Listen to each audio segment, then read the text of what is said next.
Depressed, frustrated, sad, confused. You want answer. Let's talk. Give me a message sa page ko sa Philippine Dating Coach and you can have one-on-one coaching with Coach Baze, your dating coach and psychologist. Just please subscribe to my channel and hit the bell button.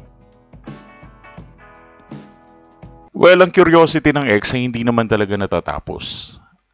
It really works like parang ganun. It's unending. But of course, magda-doubt ka kung curious pa ba yung ex mo sa'yo kasi feel mo wala na siyang pakialam sa'yo.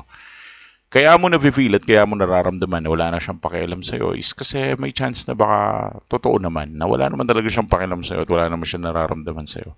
Pero meron kang isang major problem na nakakaligtaan. At ito ang major problem na yun. Nakakalimutan mo yata na isang araw na in love din siya sa'yo. Back before.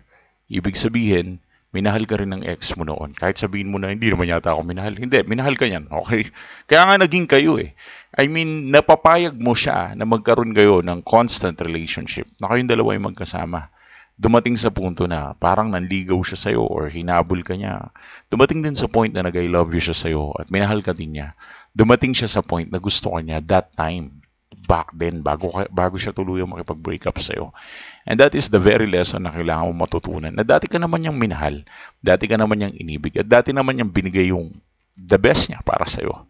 Nga lang, nag-fall into pieces kayo sa maraming probability reasons, kagaya ng breakup, dahil nga sa probably may bago na or toxicity ng pagsasama niyong dalawa, hindi niyo na kaya yung level ng toxicity ng isa't isa, or whatever the reason is.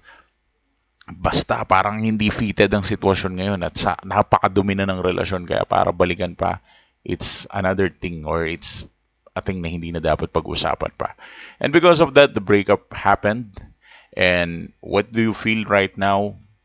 You feel na obligated ka ngayon na i-fix ang relationship because you are very, very tired of it. But at the same time, what you are doing is your best para lamang maayos ang relationship. Pero iniisip mo na baliwala ka na sa ex mo at hindi ka na niya iniisip pa, I can't blame you. But the very reason why it's happening is, to simplify it, is dahil nga feeling mo lang naman na hindi na siya curious.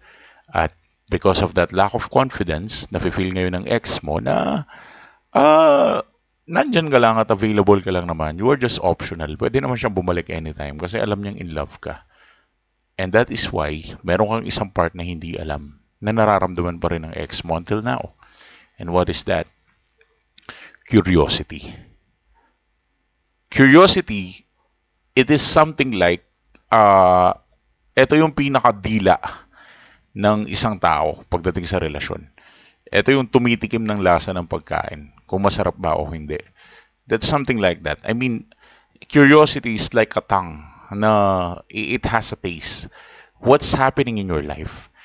Ang curiosity niya, kapag nalalasahan yung buhay mo na parang you're just being devastated, mentally depressed, and you are validating his or her feelings over and over again, naghahabol ka, chasing, nararamdaman ng curiosity niya yung level ng availability mo is too much, therefore yung value mo is low.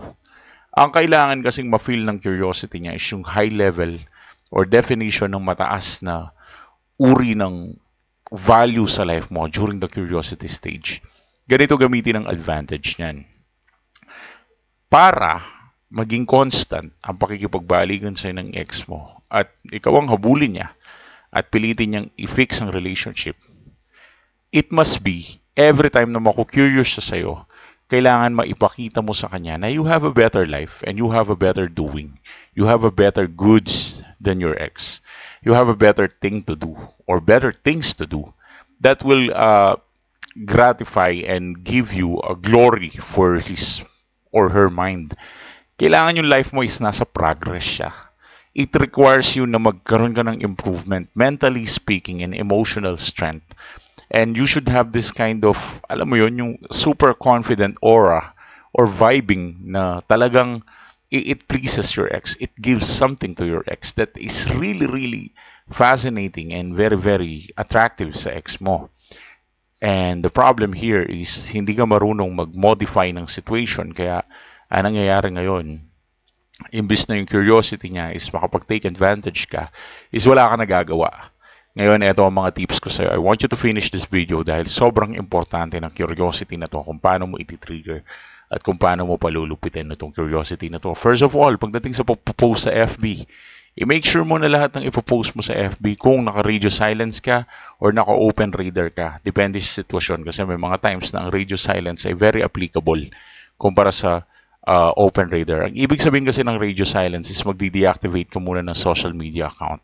Hindi mo muna ito i-open for some reason. At ang ibig sabihin naman ng open radar is i-open mo yung Facebook account mo para makita ng ex mo pag mag-chat siya. So kapag naka-radio silence ka, ikikip mo talaga yan. Pero depende kasi sa sitwasyon yan. Kaya nga mas maigi mag one-on-one coaching kayo para malaman nyo kung kailangan ba mag-radio silence o mag-open radar.